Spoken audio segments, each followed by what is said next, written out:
আসসালামু আলাইকুম। ওয়ালাইকুম আসসালাম। আজকে কিছু কথা বলতে আসছি। কি করবেন বড় কে ভাতারের ব্যাপারে? ওসমান গনি আর ওসমান গনির ছেলে অভিষেক তার ফ্যামিলির কিছু কথা। বলেন বলেন, আপনার পরকীয়া ভাতার আর পরকীয়া ভাতারের বাপের নামে আমরা একটু শুনি। তার ক্যারেক্টার মানে তার ফ্যামিলির ক্যারেক্টার যে কেমন। দোল দোল দোলনি, কি সুন্দর কাহিনী।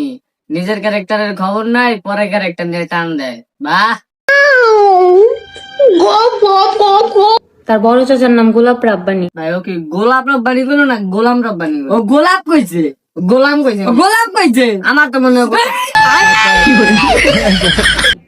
তার বয়স হবে 50-এর উপরে। দাড়ি পাকা মুরব্বী আপনার একটা লাগবে নি, আপনি তো পরকীয়ায় সেরা।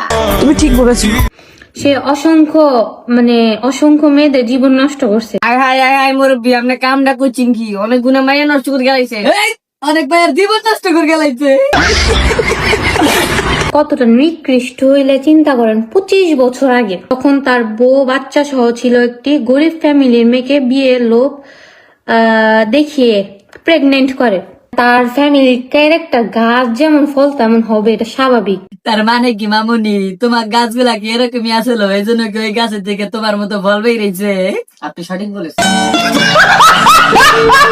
প্রেম লালসা দেখায় প্রেগনেন্ট করে দিছে। চিন্তা করেন, প্রেগনেন্ট করেছে তখন বাচ্চা নষ্ট হওয়ার তেমন পদ্ধতি ছিল না। 25 বছর আগে গ্রাম দেশে তো বাচ্চা নষ্ট করার কোনো পদ্ধতি ছিল না।